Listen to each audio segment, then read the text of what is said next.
Welcome to Pensar Basketball Live, a special rainy night edition in Toronto.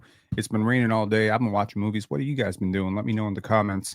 This is going to be live about Ulrich Chomche going nuts for the Raptors 9-5 yesterday. It's also going to be talking about Scottie Barnes and some of the Raptors coming back into the toe. Is the tank dead? Somebody wants to know, did you lose a bet to Bruce, or did you just want to go with the cowboy hat? No, I didn't lose a bet. I think everybody saw it. I had like a little Twitter interaction. Just having fun with life. Wear a cowboy hat, wear some cowboy boots. Just having fun. How's your eye? My eye's pretty good. It feels. It's a little red, but that don't mean nothing. It feels good. Has it been sore throughout the time off? No. It's been great. Are you gonna have to wear a mask when you come back? Or I saw you looking at some goggles as well. Yeah, probably gonna wear some goggles. Trying to get used to them. It would have been nice to debut the mask, but we got to be extra precautious and with the goggles. So just being careful with it. How's it been? Even some shifts with it. Like, do you think it's gonna take some getting used to, or? It's for sure gonna take some getting used to. Just trying to get a lot of reps with it. Just not being able to see certain things. Just got to be able to get used to it, and sometimes when the ball's coming at you, it looks closer than what it is. But so it just takes some adjustment. Just got to get used to them.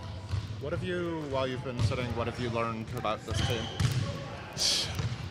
We're some fighters. We got some dogs on our team. We want to win, and we're just keep every day striving to get better. These guys, they work their ass off every single day, just ready to get back in there whenever that time is, and just work my ass off with them. Try to get. I think it's worth noting. I don't think I've ever heard Scottie swear at all in a post game for the Raptors. That's cool. That's nice. Work their ass off.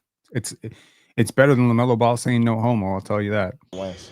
With RJ and Yak, obviously forming that chemistry. Balling, ain't it? Do you picture yourself okay, these guys are doing this. This is how I can fit in to help them continue to do that, or how do you sort of envision it? We all know how to play with each other, and we had some reps at it, but we couldn't get that many due to some injuries. But we all know how to fit in with each other, play with each other, get each other going, and we know what we all like. We've been at it for a little while, so we'll get things done when that time is. Scottie, you've had to deal with injuries before, but I'm wondering if this one is a little bit more scarier because you can physically see it. Your eye looks different, fractures, you're doing. No. How did this one feel? This one, hurt for actually hurting crazy for the first 3 or 4 days. So after that, I was being able to just see him more and more each and every single day. My hand was more scary. I got the surgery. That it was actually hurting super bad. So I'm not really worried about this one. I feel great. I'm able to see great. Not something that I'm really worried about that much. In many ways, is it kind of a good thing that you can lean into sort of what you want to do as a leader, whether it's your communication on the bench, guys that you're seeing? I know that this year you've really embraced that role. Have you been able to kind of step into that further, just contributing the way that you can? I'm in it with my guys, man. We in it to the end. We're on the bench, always talking, communicating. We're on film, always talking, communicating.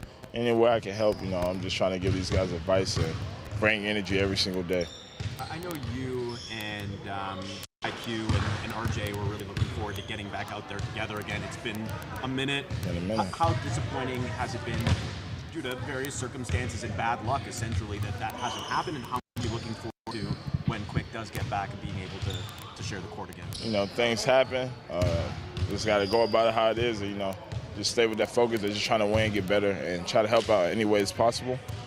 Quick's every day coming in here with energy, talking to us. I'm coming in here every day talking to us, and them guys are out there stepping on the floor, putting their all on the line each and every single night. You see there in close games battling out with no matter who's out there on the floor. We feel like we can do that, and that's what we're going to bring to the table each and every single time. When we get back on the floor with each other, we're going to try to make it as special as we can. But right now, we just focus on these guys getting out there and just playing hard and trying to bring wins. If you haven't seen these videos, definitely go check them out after. They're really worth the listen, and a lot of work went into them for sure. Especially that top one. The Toronto Raptors bought a lottery pick for $1 million. It's a good one. And yeah, Absolutely hit subscribe if you haven't already. And salute to the fourth quarter gang. Okay, let's get to Ulrich's offensive plays.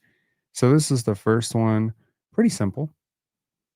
Missed tipping, right? And you're gonna see certain, like, it's not all positive plays, right? There's like, so let's just take a look how he just gets pushed off, right? The guy just pushes him a little bit and he just misses this, right? So you take a look at that. That's an 18-year-old. An 18-year-old, the youngest player in the league, right? The youngest player in the G League right now. Per my I think I'm correct on that. He's the youngest player in the G League. Getting pushed by grown men is not uncommon. Dwight Howard got pushed around a little bit when he was younger too, right? So it's very rare for an 18-year-old to even be able to hang. The fact that he's able to do as much as he is as a rebounder, as a cutter, as a, guy diving to the rim, occasionally as a shooter, short roll threat, passer, shot blocker, just general hustle big. These are all very encouraging signs because he is absolutely physically outmatched. And you see it on a play like this where he just gets bumped off his spot. And it's just, yeah, it's going to look better. This time he's not going to get bumped off his spot. This time he's going to go faster and good touch. And that's something I'm noticing with Ulrich is he has pretty good touch. Like there's hand-eye coordination, proprioception. There's a lot of things that go into being a skilled basketball player. And he has a really good feeling of like, he doesn't feel clumsy as big, right? He makes mistakes, right? But it feels like he's really got himself on balance. Look at that play. Just a nice, simple play. There's nothing complicated about what he just did there, but it's simple plays like this. Now, here, offensive rebounding position. He's going to get the offensive rebound, and then the entire stream just glitched, unfortunately. And he's going to go right up for it, and he's going to make this. It's got the soft roll, and boom, Ulrich is on the board, and a huge part of why the Raptors were up big. Now, Ulrich gets double teamed here, and there's a pass to Dylan Disu, which he's not going to make, and a little bit surprising, but waits for the defense to just clear out. Disu forces the big to go back, and Ulrich is just going to do the simple thing. And again, don't complicate it. Now, close your eyes and tell me that doesn't look, or squint your eyes a little bit and tell me that doesn't look a little bit like Jakob Poeltl. Maybe that's one of the biggest benefits of having Jakob Poeltl in practice every single day is he can actually see him, right? So here, now, of course, as the Dino 5 come back, they haven't played a game in Toronto or in Mississauga yet, but as they come back, he'll be spending more time with the team. But it's nice for him to get a game like this and a game like the one 2 days ago or 2 games ago under his belt, like real success. He had a really tough game the previous game. We did not break it down. It was very awful, but yeah, like this one. So he sets the screen here, and you're going to notice something. This is very bad spacing. Like you almost never see, he almost gets in his point guard's way, right? Or in his guard's way. And that's just not ideal, right? But don't quit on this play. And he's going to go up for the offensive rebound here. Gets harassed. Just a man-child. A little bit of a man-child there. And he just puts it back up. Again, nothing complicated about any of this. Really, just nothing complicated. What is impressive, though, is that he is able to basically sky over grown men in the G League setting, and he's able to execute on these plays instead of earlier on, maybe he was getting bumped off his spot, getting to the line, he was maybe late timing some of these offensive rebounds. So it just feels like he feels a lot more comfortable out there right now. Okay, stealing, but not really getting an inside position here. And that's good. He's got inside position for the offensive rebound. But it's plays like this that you start to think these are the veteran tricks, right? Now, when you're a veteran in the NBA, you know one thing. I mean, basically, if you're a fan of the NBA, you should know one thing. Long shot, long rebound. Being right underneath the basket after a three-point shot is not really going to help you rebound the basketball. And that's exactly what happens here. The ball is going to bounce long. And so that inside position that he was trying to get, he was probably supposed to be closer to here, be more close, a little bit closer to the nail, and he's just going to mistime this. So it's not like he didn't do the right thing. He just needs to adjust it for the shot that's being taken. You'll often see great offensive rebounders really have a good knack for understanding, oh, that shot is going to be probably around here, that shot. And they call it a nose for the basketball, but really it's just film study. It's understanding the game a little bit and saying, hey, that guy, that shot looks a little bit long, and if that shot is long, it's going to come off this way, right? So being able to time that stuff, as athletic as he is, and I'm sure that at youth levels he's been able to just jump over everybody. But the cool thing about the G League is you can't just jump over everybody. You can't just body everybody. You can't just be stronger than everybody. You're one of the weaker players, and you're the youngest player. So now you really are being thrown to the wolves here. A little bit more offense here. Now, this I like. This I really like. Kennedy Chandler finds this nice little pocket pass to Ulrich, and he's not going to overcomplicate this.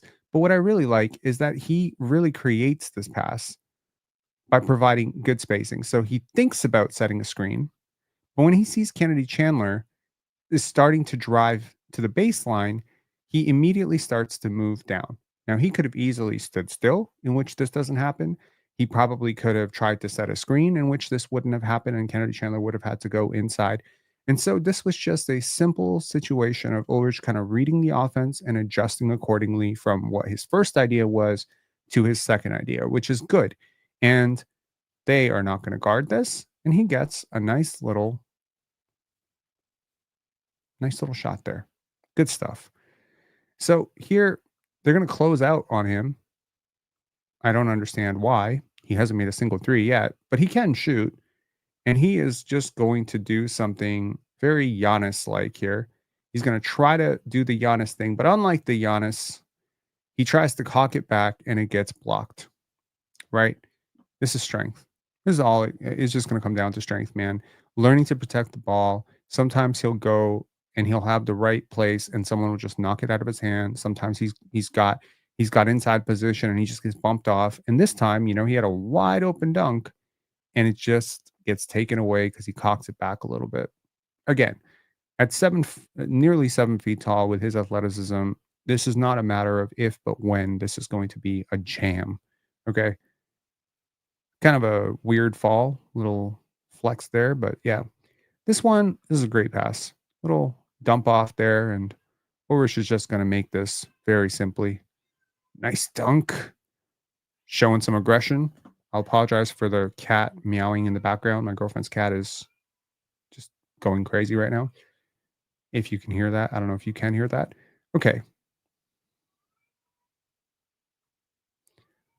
Okay, and he's going to throw this up. Kennedy Chandler is going to throw this up to Ulrich. And you know what I love about him also? He's got great hands. Great hands. That was not the easiest pass to catch on the move. Catching that pass. And here he goes. Nice touch. Nice touch. That was contested by a near 7-footer. And once again, great spacing, right? He is going to provide adequate spacing here. I'll guarantee you the coaches are working with him on this because, again, if you're too close, this pass angle cannot happen. Just watch this. So he almost sets the screen. It's almost identical play to the one before. Boom. Very Jakob Pertl-esque, right?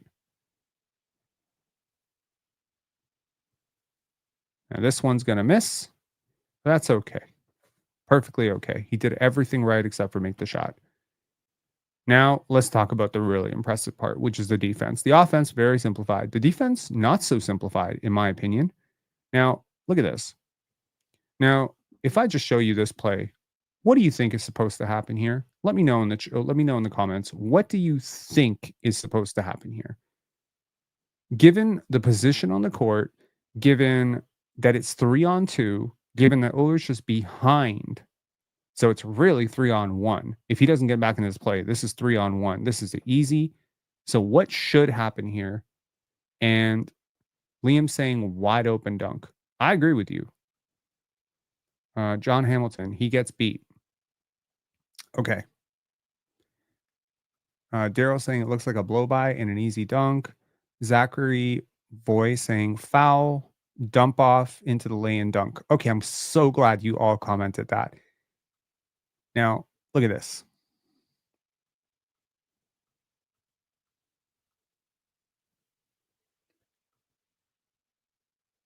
dude, watch that again. I'm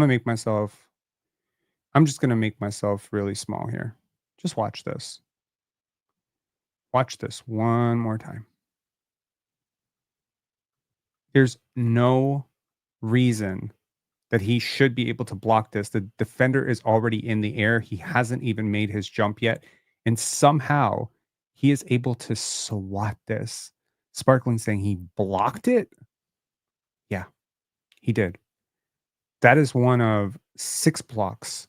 And I promise you, they're all different degrees of impressive and difficult. Here's another one. Now, again, backpedaling here. Very difficult to jump while you're backpedaling. It's a strange thing with jumpers, but you should try it sometime. Try to backpedal and then jump and see how well you do, right? A lot of people can charge up, like they can run into a jump, like a high jump or a triple jump, like they can do that.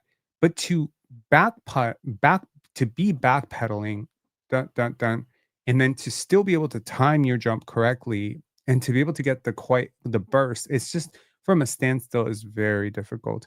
There are very few people who can do it. Watch this. Now again, Ulrich hasn't left the ground. This defender is basically in the rim right now. Sorry, the offensive player is basically in the rim right now, right? So based on I've already gone way too far into this play for you to guess inaccurately about what's going to happen here. But do you think this offensive player is going to get this shot in? Get that garbage out of here, man. Don't bring that nonsense in the Raptors 905 paint. Even if you are at home, this is his home now. Okay. Now, hone in, man. Hone in. Because here you go. Great positioning. Doesn't get into foul trouble. Waits for the offensive player to completely commit. And that's a left-hand block. Was this a right-hand block or a left-hand block? This was a right-hand block. He can block the ball with both hands. And you know what? I'm glad you noticed that, John, because that's exactly what Ochai did to Pascal. The difference is he's not 6'4". He's damn near 7 feet tall. And he's got a lot of the same hip flexibility, quick jump that Ochai does, man. You have such a special athlete here. I don't think, unless you're a trainer or someone who's like just around this stuff a lot, I think some of this is just hard to comprehend, like how he's doing this. Like if you showed, I'm gonna tell you this. Okay, so I'm actually I'm gonna share a secret with you guys. So I shared some of his very grainy sort of movement patterns. Like I deliberately, X'd out who it was.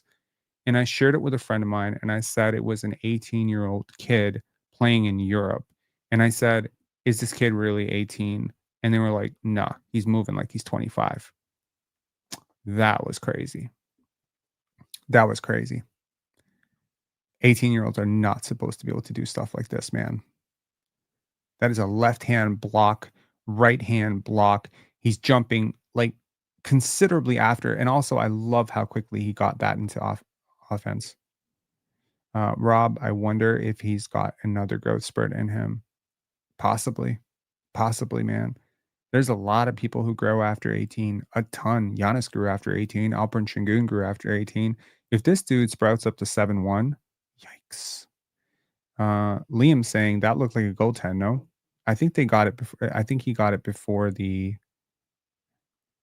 watch. Let's watch a little bit closer.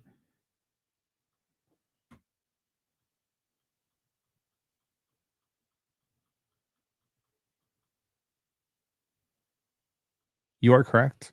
That is a goaltend. They got away with it though. Referees are blind.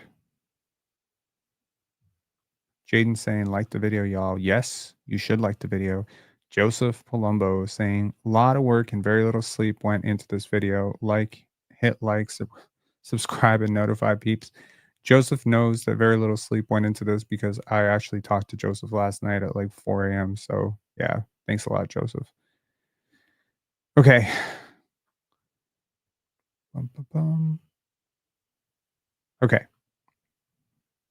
So here comes, and again, look where Ulrich is. Look where Ulrich is. And again, what should happen? What should happen on this play? The defender is beat. I believe that's Charlie Brown. He's beat. This should be a layup. This 100% should be a layup, right? Kennedy Chandler is not going to get there to strip this. You know what we need? We need Jaws music. Hold on. We need to correctly do this. First of all, that was Ulrich getting on the ground. Oh. Did we not talk about this play where he got on the ground? My bad.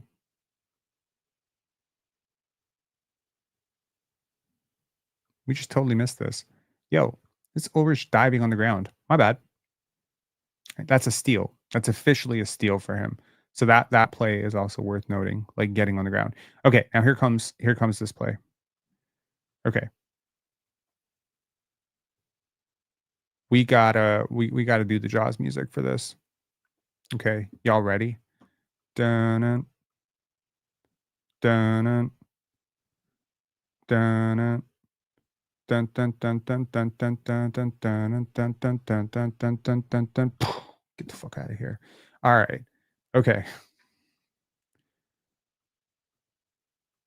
Here's another one. It just feels like, yo, if you played for the Capital City Go-Go's, would you just quit? Would you just give up on this game? Like, it's just so demoralizing to have a guy. Here's another two-hand block, and he just grabs it out of the air. Like, this shit. You know what I like about a lot of his blocks? He keeps the ball in play almost every single time. So there's so much to like about his blocks. Number one, take a look at a play like this, where we said, like, without my Jaws music. And it's just like he keeps this in bounds for the most part. He keeps them in bounds. And then this one, boom, hands up, vertical. He's not like leaning forward. He's not diving into the body. This is really special stuff, man. He's got like a very big future as a shot blocker in the NBA. Now watch this one. Defender is okay. Come on. This is insane. This is insane. If he blocks this, I gotta quit because he's like this defender is so high into this shot, and Ulrich hasn't even jumped yet. How? How? How the hell did he what? How is he able to do this? Overall takeaway is that Ulrich is a very raw but very special athlete with some very special skills, and he is making some very, very good progress, right? And again, the prophecy holds true. What we talked about in that Joe Tumo video was that he was a quick learner, that he was an active learner. Everything I've heard again from the 905, beat people and people who cover this team closely, because they know that I'm very, very actively following Ulrich is he's first one in the gym. He's always asking questions, right? And you're seeing that development. So when you pair relentless motor with generational type athleticism, quick timing, and this is not like, okay, great athleticism. He's a great run jump athlete. He's a great functional athlete for basketball. Everything that's required to be great at basketball, he has it. Hip flexibility, he has it. Twitchy, he's got it. Quick timing, he's got it. Balance, coordination, he's got it. He is a very special athlete. He might be one of those three best athletes in last year's draft, and he was the youngest player picked in last year's draft. If he becomes the hardest worker in last year's draft, he has a very, very good chance to be a top 3 player, top 5 player in last year's draft. So, and some healthy bodies back. You might get Bruce Brown back next week. You've got Jakob Pertl, playing like a demon right now. You got RJ Barrett, who's had a couple of decent games now. Really good game last game, 39 points. You've got your bench rolling. You might get Jacoby Walter back. Jacoby and Scottie are both listed as questionable tomorrow, which makes me think they're probably not going to play, but we'll see. Emmanuel Quickly's return is probably going to be closer to December 15th. And be honest, like getting Scottie back is enough. I wonder who goes to the bench. That's one of my biggest questions. Like one of my biggest questions going into Scottie coming back is, does Davion go to the bench or does Ochai go to the bench? I would much prefer to see Davion go to the bench. It would not be cool to see Ochai going to the bench, given how he's played. But it seems like Davion Mitchell has like a stranglehold over that starting point guard spot, and it doesn't seem like it changes. So I think they're just going to keep starting him, and I think Ochai goes to the bench, which really sucks. Which means the Raptors continue to play small, right? They could play big, and they could unlock something, which will probably help them. But Darko has this fixation with small guards. He doesn't want to do it. You don't want to start Scottie at point. You know, Scottie started at point when in the playoffs, and the Raptors won games with him starting at point guard. But he doesn't want to start Scottie at point. Maybe he just has a thing against it. I have no idea what it is. But nevertheless, it's probably going to be Davion, and it's probably going to suck. And yeah, I think with Scottie back, you do get a lot more competitive. And then of course now, you know, you really changed your rotations. You can go a little bit deeper. You got guys a little bit healthier and not healthier, just a little bit better rested, right? Maybe RJ and Grady don't have to play 37 minutes when Scottie comes back. Maybe they can play 35. You know, this idea of Grady guarding 1 through 4 was kind of crazy to me. He can barely guard one position right now. Someone asked me today, I think it was Terry, asked me, like, why is Grady's box plus minus so bad if he's so good? And it's largely because he's given up so much defensively and he's been hit or miss. You know, he has one really great game, one kind of average game, one kind of ass game. Well, guess what? That balances out to average, right? But you don't care with a 20-year-old who just, by the way, turned 21 today. So happy birthday, Grady Dick. With a 21-year-old who's already got like a little bit of a physical development uh, handicap, if you will. You know, he's not as strong as the players he's going up against. You don't really count that against him, right? And he's also getting some of the toughest shots that he's ever had in his career. So you get Emmanuel quickly back at some point. You get Bruce Brown back. You get Kelly back. Grady's shots are going to get so much easier. And then you're going to routinely see him going off for 25 if teams decide to cheat on him. And if teams don't decide to cheat off of him, well, then he's a great playmaker. So that's good. That's good. I think you're going to get some very competitive. I think you're going to get some very competitive losses and maybe even a few wins. And again, if you're keeping count of the schedule, if Scottie does come back after the Minnesota game, right? That would be. So he went out in the Denver game. So that would be 1, 2, 3, 4, 5, 6, 7, 8, 9, 10, 11, 12. So that would be 12 games missed, and he would be coming back to face Cleveland. And if you saw my live on the Eastern Conference, you know how I feel about the Cleveland Cavaliers. I think the Cleveland Cavaliers are going to really just dust the Raptors on Sunday. But nevertheless, that would be 12 games missed. And that basically gives him 5 more games that he can miss for the rest of the year to make All NBA. And I think that's something that's got to be on at least everybody's mind that's around him and maybe his agency as well, because $45 million is a lot to give up. The path to All NBA is very, very, very long shot right now. There's a few things that might help. Number one, he's not the only one who went through the injury. Paolo is going to be disqualified from All NBA, largely because he's going to miss too many games. Then you could have potential injuries to other players. You already have injuries to Kevin Durant, Joel Embiid.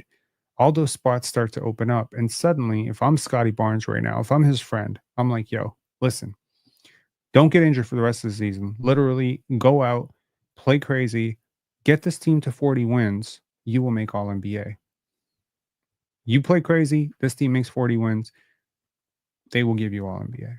With the number of injuries that are there for the rest of the team, I think he could still make All NBA, but he's going to have to hit the ground running. There's not going to be any, you know, slowing it in.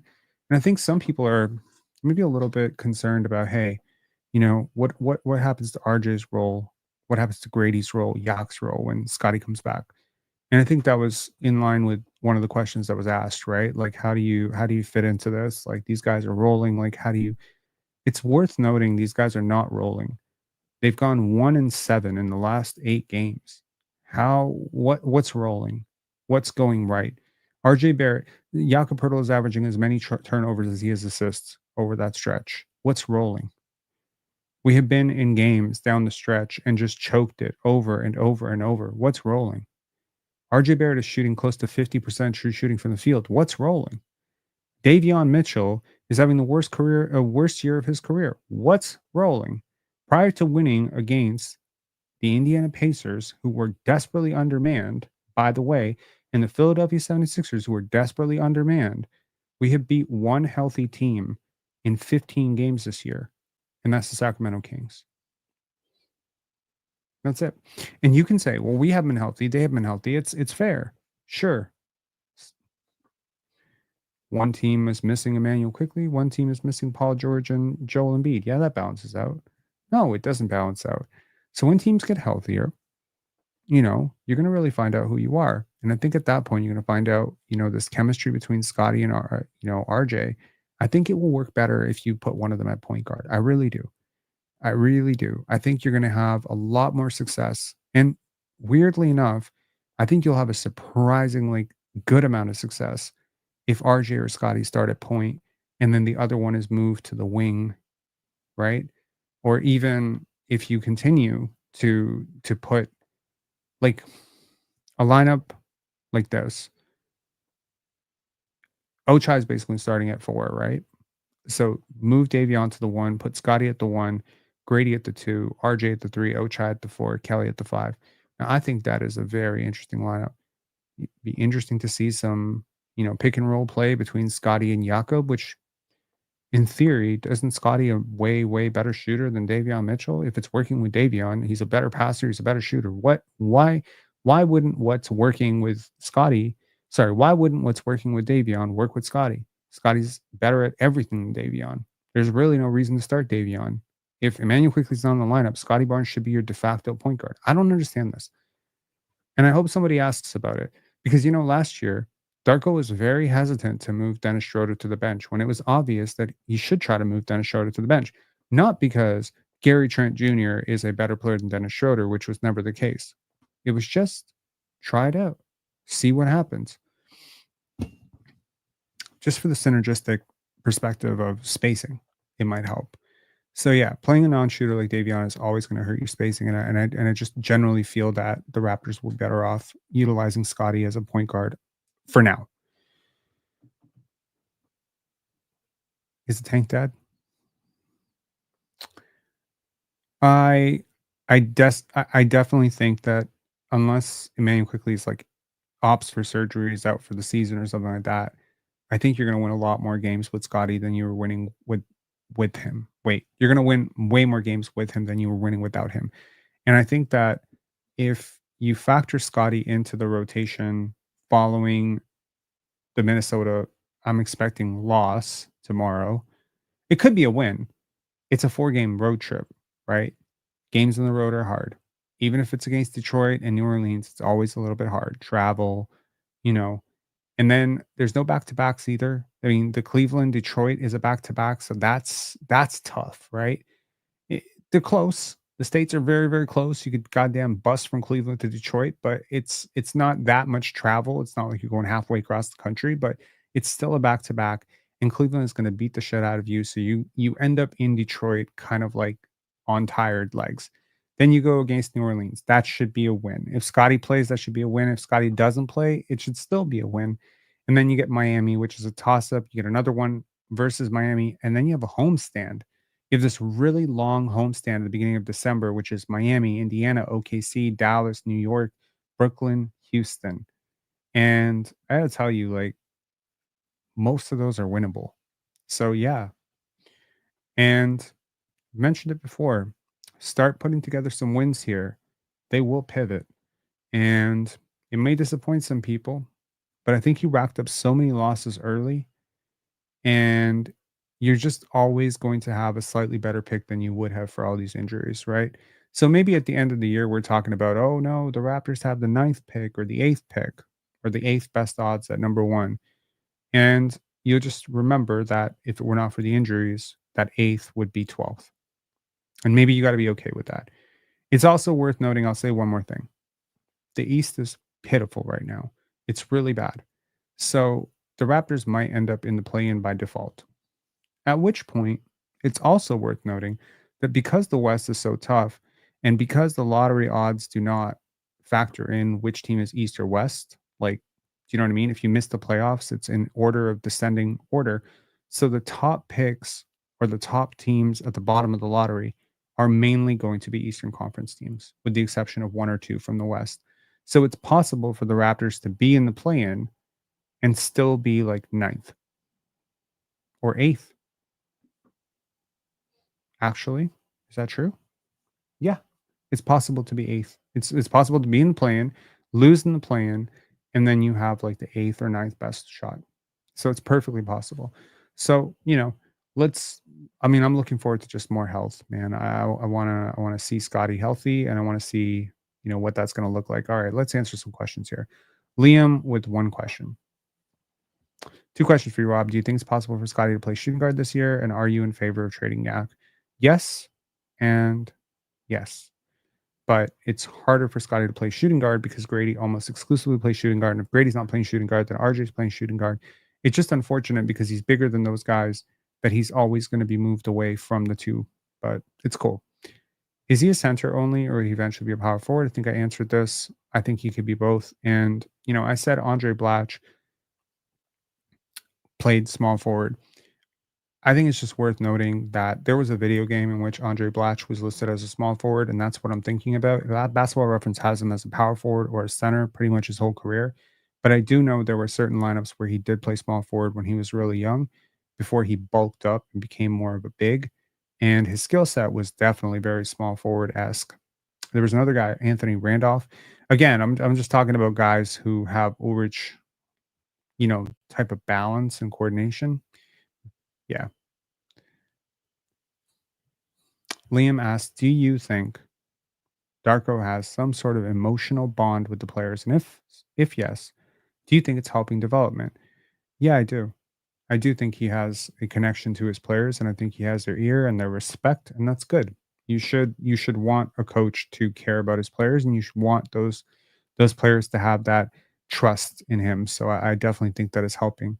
Is it possible to see shooting guard Scottie in the future? It's interesting. So I don't know with this roster construction how he fits in at the two because it feels like Grady is almost perma fixed at the two.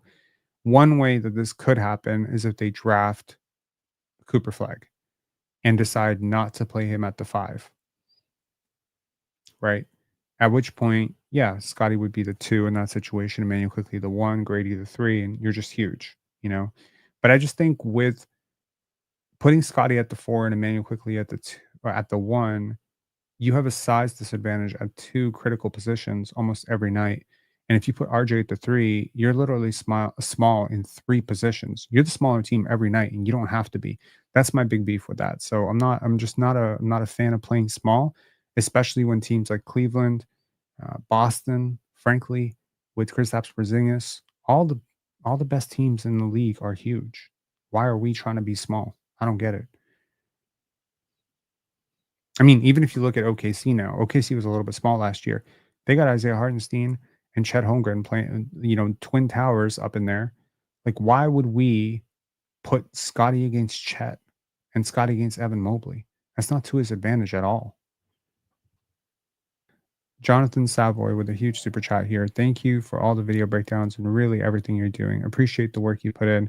Only so many hours in a day, and your content is required viewing whenever time allows. Thank you very much, man. I really appreciate that. And big W to you and big W to this community. And a big shout out to the fourth quarter gang. I hope you guys are doing great. I spent most of my day watching movies. So that was my day. I spent a good 6 hours today watching movies, and then a good 2 hours like watching the 905 game on repeat and clipping up everything together, and then like about a half an hour putting this whole thing together. So yeah, that's been my day. I'm going to be on the panel tomorrow. Not sure what the discussion is going to be, but if you'd like to hear more of what I have to say, but some people have asked, does Pensar Basketball maybe want to venture more into the general content of the NBA? Well, that's what players' choice is for me, right? If you want to hear my thoughts on basketball history, if If you want to hear my thoughts on other teams, not the Raptors, what I think about the Sacramento Kings, what I think about the Portland Trailblazers, what I think about the 2025 draft and all that stuff, those conversations happen more on Player's Choice. I have, Liam saying, what time is the panel? The panel is at 11 a.m. Eastern time. Anyways, talk to you guys later. Have a great night. And to the fourth quarter gang, I hope you guys are keeping up with your tasks. And there's just over 50 days left in this year. Make them count. All right. And actually, I share a really sorry. I keep saying peace out, and then I keep having one more thought. There was a quote that I came across today. It said, "Don't stress the could-haves. If it should have, it would have." I like that. I like that. I don't know. That was a good note to start the morning out on. Bueno Kitty saying fourth quarter gang. Absolutely. All right. Key M saying, do you think trading Embiid is realistic? No, he will not get traded. No, he won't get traded unless he demands a trade. I don't know. Trade him for Giannis. Let's see what happens. Doc back with Joel Embiid. I don't know. Thanks a lot, Sheridan. Always appreciate it. Take care, guys. Have a good night.